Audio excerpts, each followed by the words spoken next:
Morning, everyone. So in this video, we will talk about the tournament I just attended in person. We'll go over some other Warrior stuff, and that's it.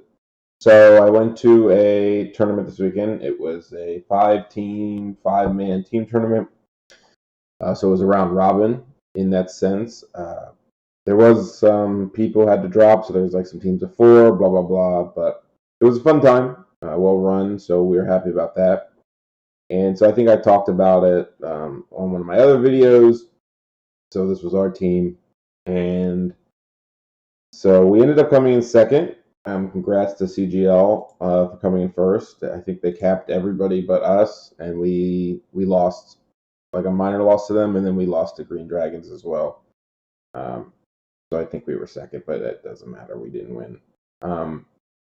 So as for myself, this is the list I took. I should probably just make this bigger. I realize it's pretty small for you guys. So this was my list. I've talked about it before. I said I wanted to try the Lash guys with the Horseman Core and the Barb Chief. And so my commentary after that is, so first off, I guess would be how I did and who I played. So from Brave Companions, I played Mince.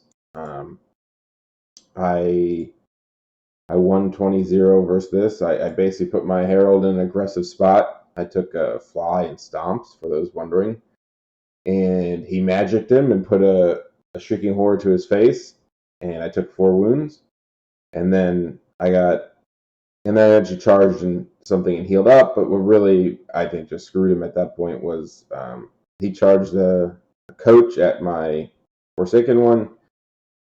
Didn't do any wounds, and then the Forsaken one killed the coach with attacks and combat res, which got him out in my turn, which means I could like do some combo charges on this Shrieking Horror.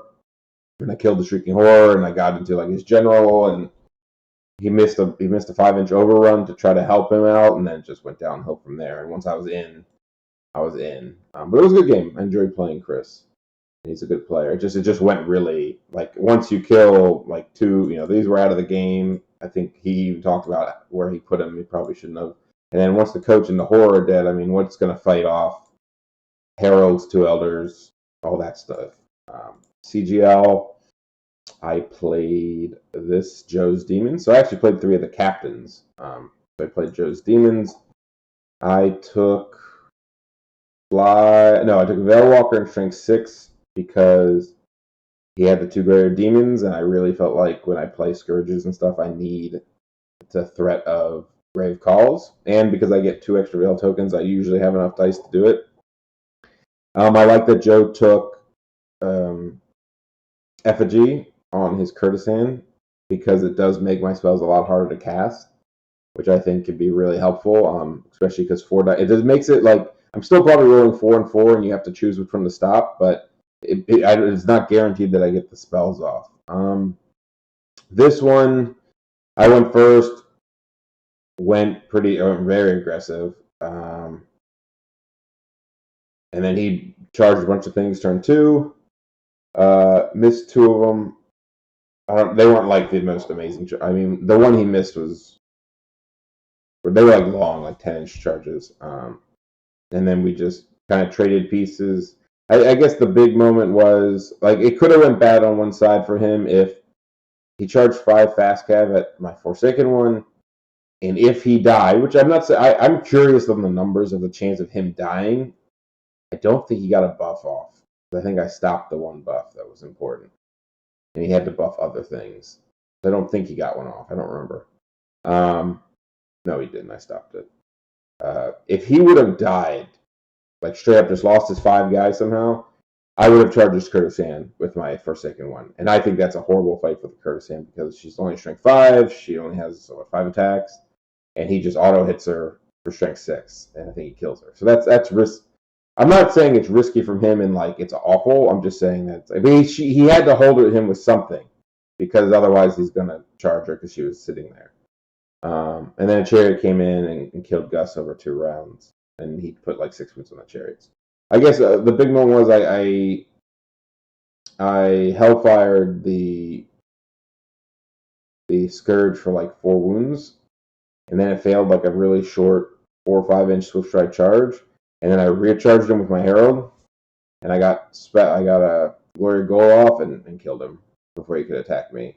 And so that got me the objective. I killed other things. I think a Chariot came into my Chariot Mage and did only 2 wounds, but I mean, he didn't get the buff off because I stopped the buff on it, and it was just some math. 8, 3. I mean, it's not that crazy actually. Like, you do 8 impact hits, you get like 2.1, and I have a 4-up save, so I take like 1, and then the Tillers have 8 attacks. I mean, you actually average 2 wounds. I mean, it was without buffs, you just do like 2 wounds. So I don't even feel bad that he didn't kill my Chariot Mage, but it got his Chariot killed because of it. And then I think he charged a Chariot at an Elder, got wheels turns off, did 4 wounds, and then I killed him back because he only had 2 left, and then it was kind of over from there. So I got 19 in this game. Chaos Crew, I played Piper. So she played Dark Elves. She was very nice. I think this group, they're all super nice guys. I think some of them don't play a ton of tournaments, especially because of COVID, so they just tend to play each other. I think 2 of these guys were actually ringers for them. I think there was only 3 of them that were from the same club. And so she was just a bit newer to playing against Warriors a lot. So first turn, second turn, I charged. I moved up really aggressively. The Warlocks was in this auxiliary unit. I charged with my Herald. She fled, and then I pushed it off the board with my Barbarian Chief. Gus killed the militants in the flank. I combo charged these and killed it. I got 19 in this game. There's not a whole lot. I think, there's not a whole lot to be like. I just killed a lot of shit. My Elder charged Thunder Packs. They fled.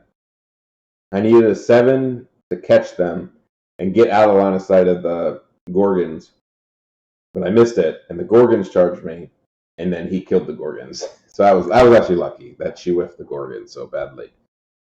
She had no magic at that point, but so that was like I said, 19. Yeah, I think I could have got, not that it matters, but I think I could have got 20 if I played the last turn slightly differently. Last turn was just cleaning up 2 units, and I think I just did it wrongly. That Hydra had a chance to get away, and it got away. But that's here nor there. Green Dragons, I played Sottle. I took Stomp's Fly versus the Dark Elves, by the way. I played Sottle, so another captain, another good player. We played Flags, so it was a little more cagey. I took Veilwalker Fly.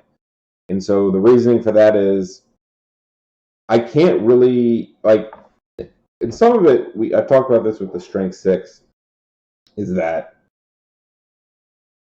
I'm not fighting this guy no matter what because he has Troll either.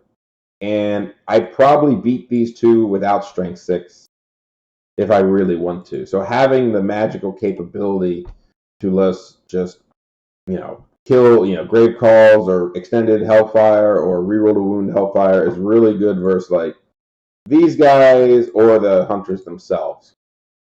And Fly is just good to get maneuver around so you can't be blocked or you're just more maneuverable. So we kind of started in separate corners almost, but I did have my Barbarian Chieftain and Elder on one side, so he put all his scoring in.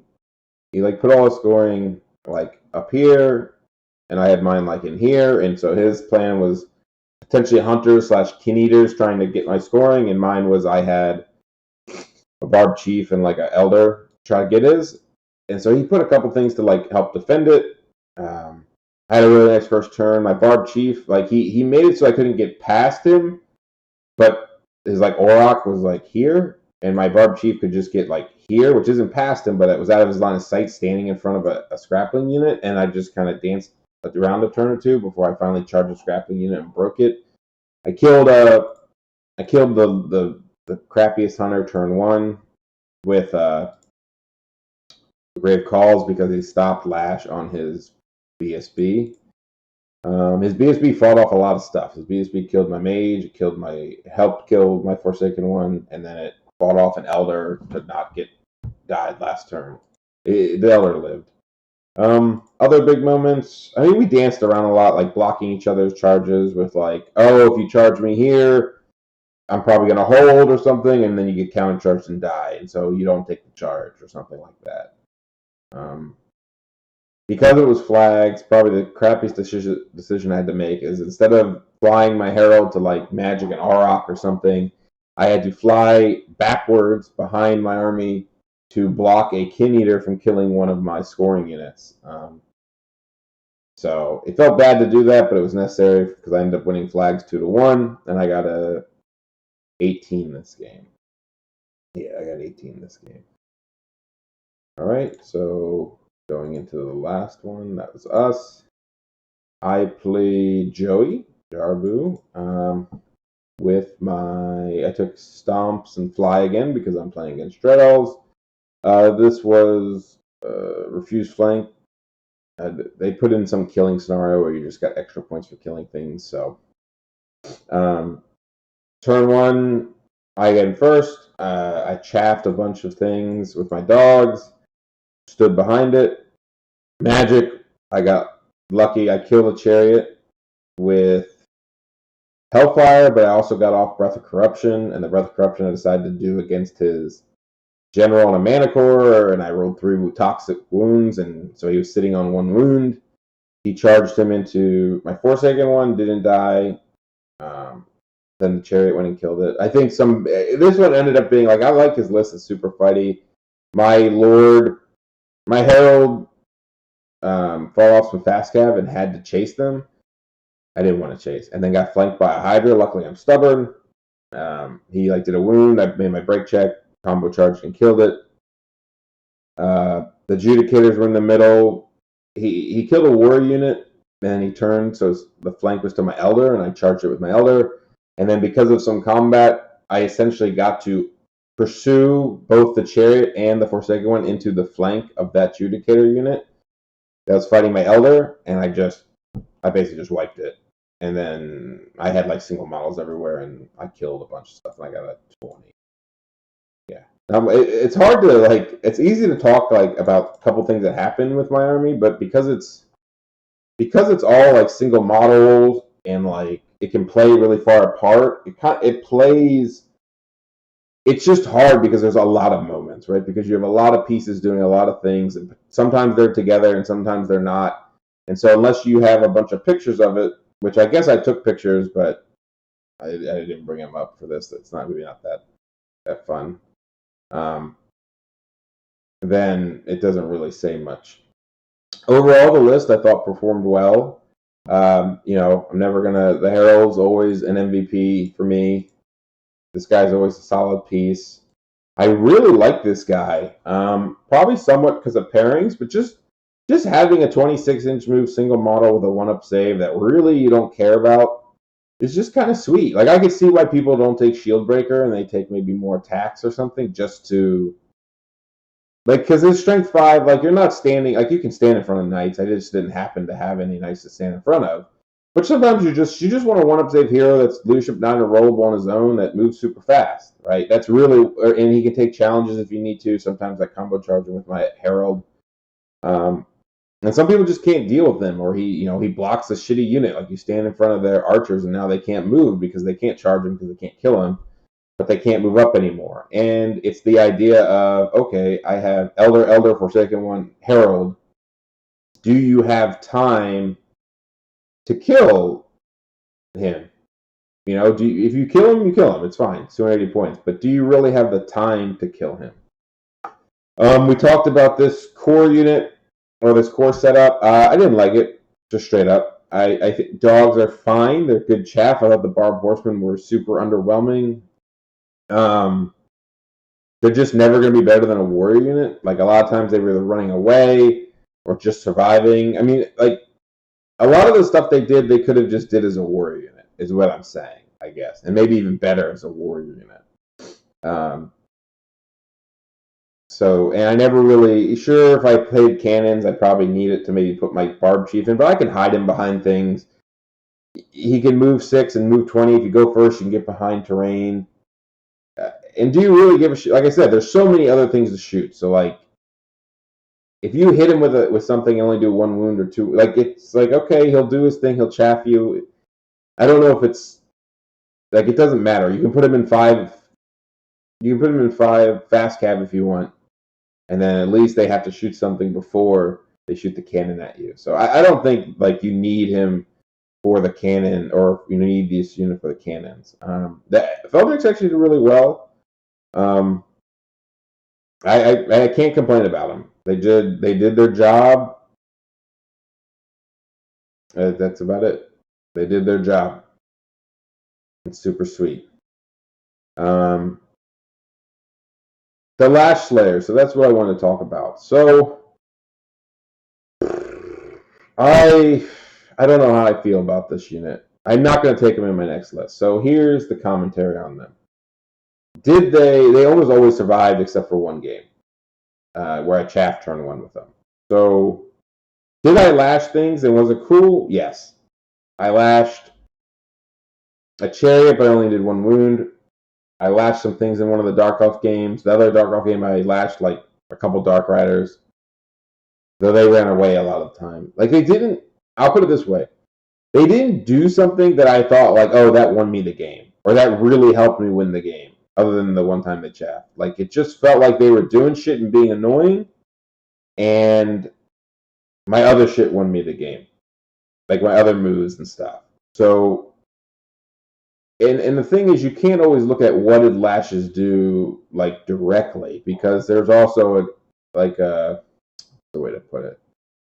You have to assume that because you have lashes, that people played differently. Like they didn't give you the opportunity to do something because you have lash. So you can't count the fact that lashes didn't do anything. Does that make sense? I think it makes sense to me. Where like the value of lashes is in how it makes the people play differently, less than the power of the lashes always. But the big thing is, it's just hard to fit a 10-man unit out of like in a safe spot and to lash something worthwhile. And if you really need to chaff with them, then you don't need 10 a lot of the time, though it has uses. And I don't know. The list just doesn't win by lashing people. It wins by killing you with all the other models, and sometimes you just want good chaff.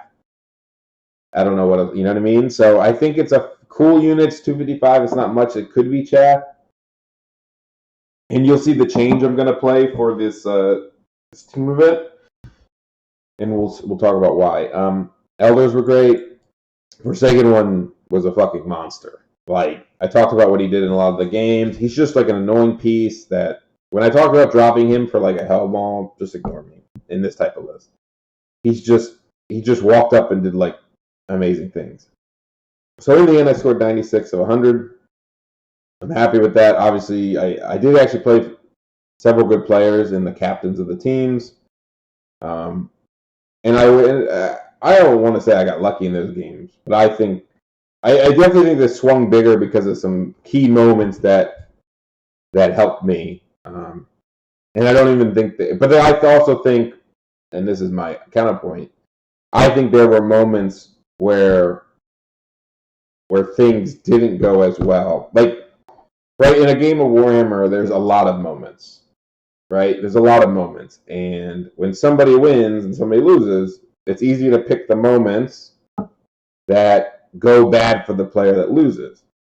But from the other side, I'm like, well, if this went this way or this went this way for me, you would have been even more fucked. So, you know what I mean? Like, that's kind of like a good way to think about it. And I'm not taking away from the moments that did go my way, but I think sometimes when I do analysis on why I lose, sometimes when I do lose, it's like, oh, this went bad for me. Then I'm like, but ooh, this went good for me. So I can't really complain that, if this had happened, I might have been just screwed from turn 2.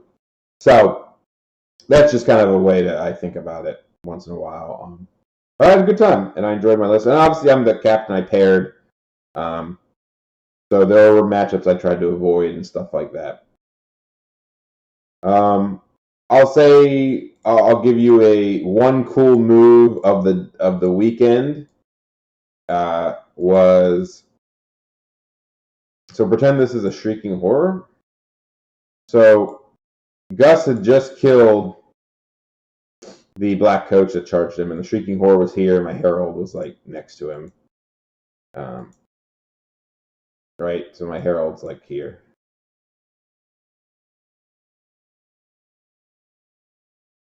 And so what I wanted to do was there was a skeleton unit sitting back here.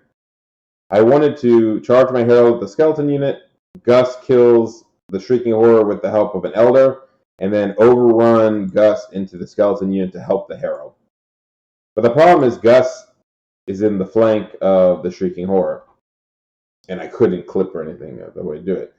But because I killed the coach, I reformed like this after my combat reform or post-combat pivot, and now I'm in the front. And since random movers they count where the frontage is before they pivot, I just pivoted him back, charged it, but now I count as being in the front. The herald already charged out of the way, and now I get to overrun in the front. So that was a cool move, I thought, using the rules to my advantage, I guess. Yeah, so just wanted to point that out. So this probably deserves a longer video, which I will make a longer one on it, but I will quickly say my commentary on, if I had to say something I still need to really improve on, like a lot, is slowing down when... So I've been better at slowing down in deployment and really trying to think through my deployment. And some could even say I was slow-ish. I was slow this weekend on deploying, which is fine. I finished all my games super ahead of time, so I don't care. But there are times when I can... Two moments stick out to me would be when I make my charges. So I think about when I'm charging, where I'm going to be, what I'm going to do, how I'm going to line up. But sometimes when I complete my charges, especially combo charges, I don't always think about some of the very minor things. It's very easy to charge something and say, I want to clip with this model because I contact the max with this model, or I want to make sure I can overrun into some unit that's behind. I think that something past that would be, oh, if they hold, where can I reform to? Or, oh, do I want to charge and be within an inch of this building so that when I can reform after the combat, I can actually stay within the inch of the building? Or, if I hit here, I can combat reform and clip here, or I can stop them from doing something, blah, blah, blah. Like, there's things where, like, you kind of think about it afterwards. Or a big one would be, this is probably one that is the most, to me, is, I'm going to double charge this thing. Let's just say this is a new commentary. If I'm like this, and I'm just out of an inch, right, then I can't reform him like this because this guy's too here. But, and maybe this is an elder and not a Forsaken one where it doesn't matter. But if I just would have thought to the beginning to just stick them just within an inch, then this, not that way because that's an inch, is entirely possible. And so that's something like you don't always think about because you're just going to, like, oh, I'm going to kill it and then it's not going to be fine. But if you don't think about, I'm going to reform this way or this way, then sometimes you can screw yourself with that option. It also matters for overrunning forward, right? So just quickly, if you're within an inch, right, and you kill it. So if you're within an inch, well, I guess it kind of matters. Like if you go here, then you're within an inch still. He can go all the way up if he wants. But let's just say, for an example, you could screw yourself. That's probably what I was wanting to say. So if you stay out of an inch, they both can overrun forward like this. But if you start within an inch, right, and he goes up here, and he goes out of an inch, now when the herald move, he's going to have to stop here. So and you get to choose the order they go in, but that's something to consider. Like if you're so it's almost opposite, right? If you think you're gonna reform one of them or reform both of them, you want to stay within an inch when you charge so that you can do more like close together reforms.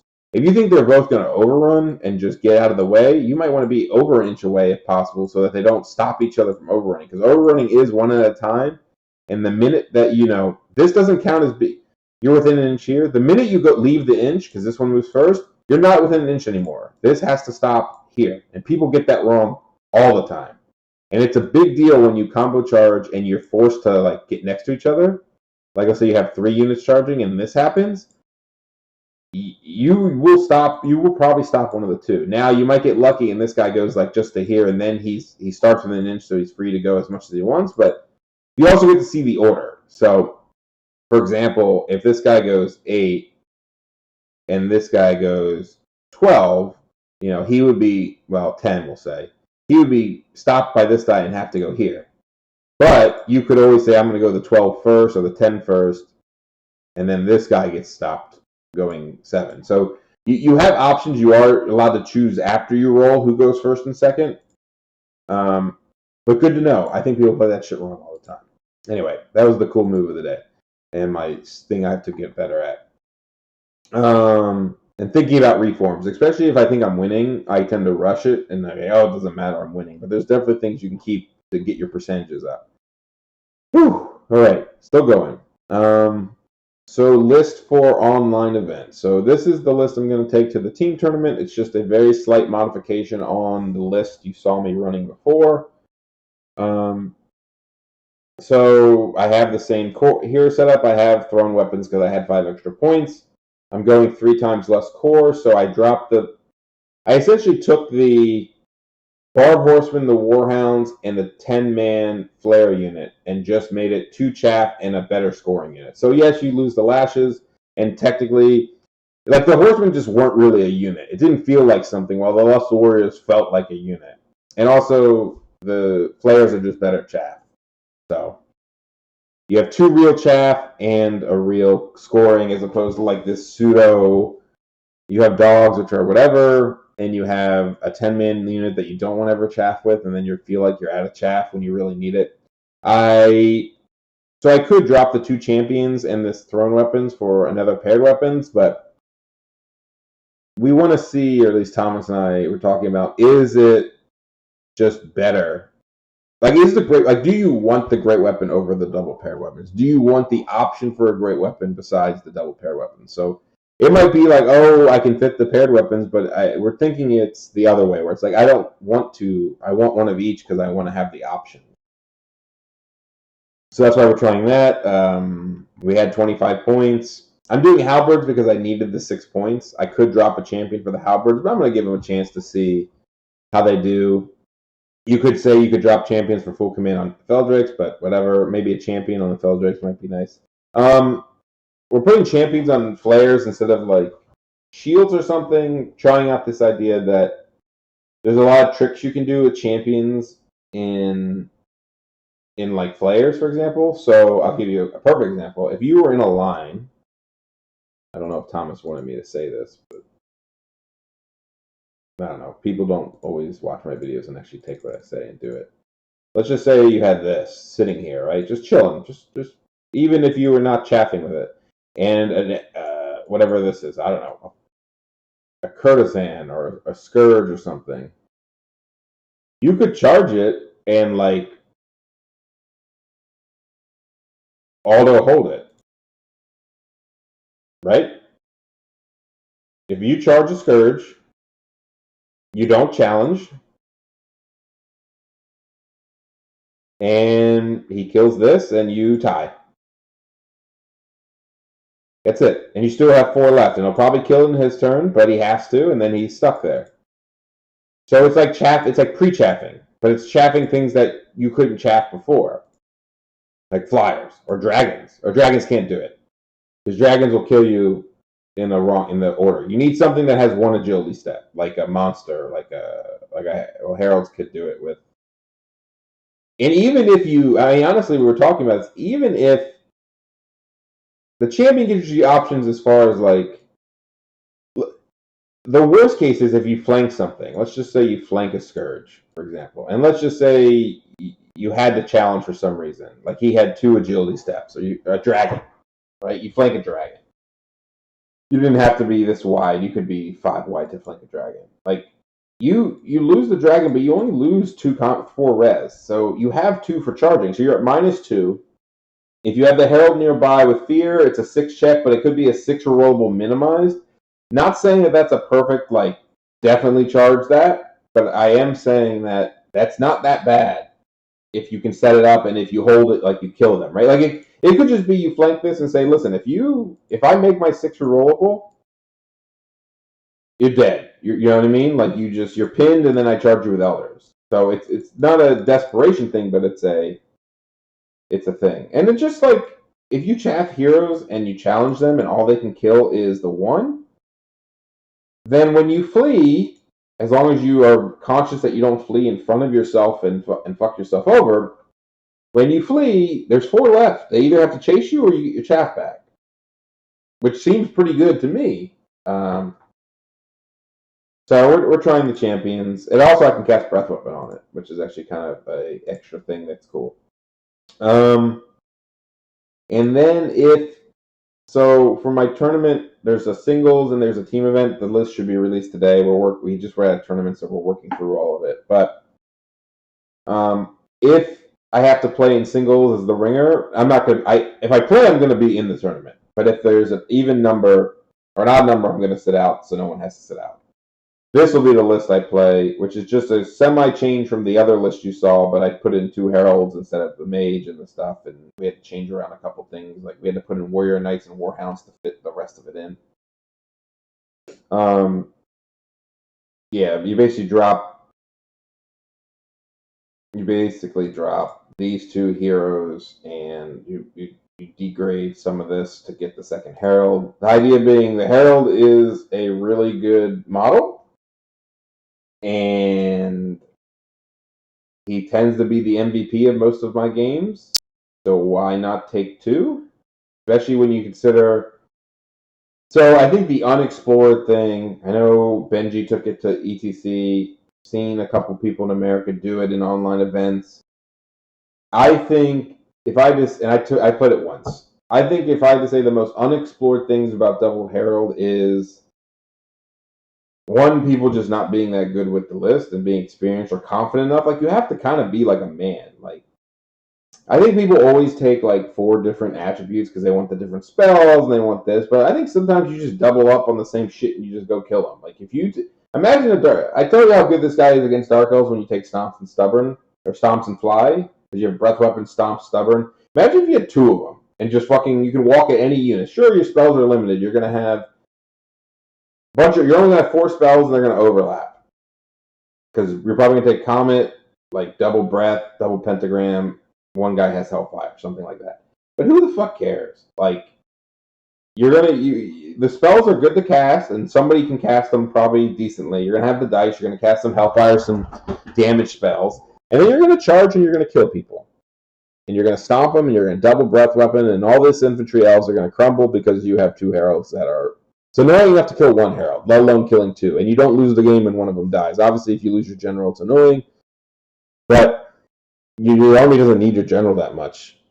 Just having the H spell or attribute is nice. So that's the theory behind it. You lose a little. I mean, you lose, like, the Chariot Mage had really good spells, and you lose Binding Scroll. So that's why we're testing it and not saying like, oh, this is the most OP thing in the world. But and there's some matchups like where you play ogres or something where you're like, I want Veilwalker, but I also want to screw them with one of my other ones. And you say, all right, well, I'm going to take Veilwalker Fly on 1 herald, and he'll be annoying and cast all the fun spells. And then I'm going to take Strength 6 Stomps on the other guy, and I'm going to walk up and try to kill his army. Or be annoying and be stubborn. And so I think there's dynamics where that is, and I think you just got to know how to play both heralds and have the pieces to go with it. I mean, it's 5 single models that move. 4 single models that move 16 inches and an unbreakable Forsaken one, some chaff and scoring. I do think this is nicer because you had to take this, but you get the champions to help take challenges and stuff. The other list is probably better all around, but I think this is worth exploring to see if Double Herald feels good or not, and not just. I think you have to play it. I think you can't depend on watching people play it and think like, Because if anything, when I watched people play Double Herald, I was more like, oh, this could have been so much better. It means I need to find another Herald model if I play this in person. But anyway, that's my thing. I'll have some more videos on other topics. I think one I want to do is I have a couple notes to myself, and I kind of started talking about it earlier, of things to improve. And this is kind of an extension of the how to get better I made, where different aspects of the game, whether it's rules or deployment or micro, macro, and really things I personally need to do and remember to get better. That's for another video, so who knows when that'll be, but hopefully not too long. And anyway, thanks for listening.